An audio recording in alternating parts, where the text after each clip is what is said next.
Alors, Sata, c'est un magazine culturel et graphique diffusé gratuitement sur Metz. Et c'est un mensuel, donc on le retrouve dans tous les lieux de distribution, tous nos partenaires, chaque mois sur Metz.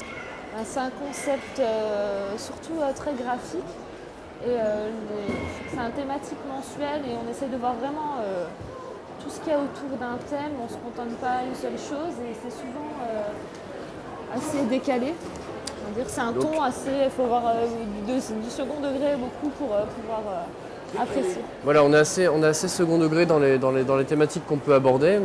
On prend un thème, on le décortique et on essaye vraiment de l'analyser sous tous les angles possibles. Alors on est limité par le format de 8 pages, mais on espère proposer à chaque fois quelque chose d'original et d'aborder, disons, le thème qu'on propose sous un autre point de vue qui n'aurait pas été forcément celui qu'on attendrait au départ. On propose des choses différentes et le principe c'est que ce soit gratuit, mais de qualité.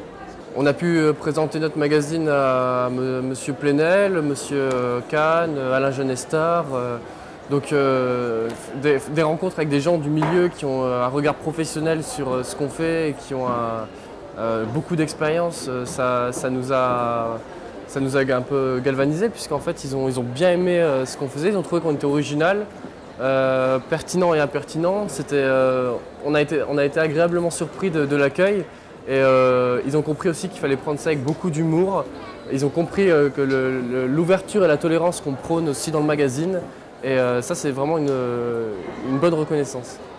Au niveau du public, c'est vrai qu'on a pu rencontrer d'autres personnes, parce que c'est vrai qu'on est toujours confronté un petit peu aux mêmes personnes. Là, on a vu que ça pouvait plaire à plusieurs générations. Des fois, il y a des gens qui ramenaient leurs parents, ou les parents qui ramenaient leurs enfants. Donc ça fait plaisir aussi de voir qu'on peut toucher des gens, un public qu'on n'avait pas visé au préalable. La modernité, c'est déjà en tout cas la liberté, puisque on a une liberté de ton, on n'est pas tenu d'écrire, on n'est pas tenu par des impératifs de nos partenaires.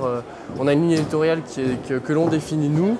On reste libre dans nos choix. Après, de savoir est-ce que c'est moderne, je ne sais pas. On a essayé en tout cas de lancer un modèle de distribution, de papier, de publicité qui était encore pas vu, enfin pas répandu.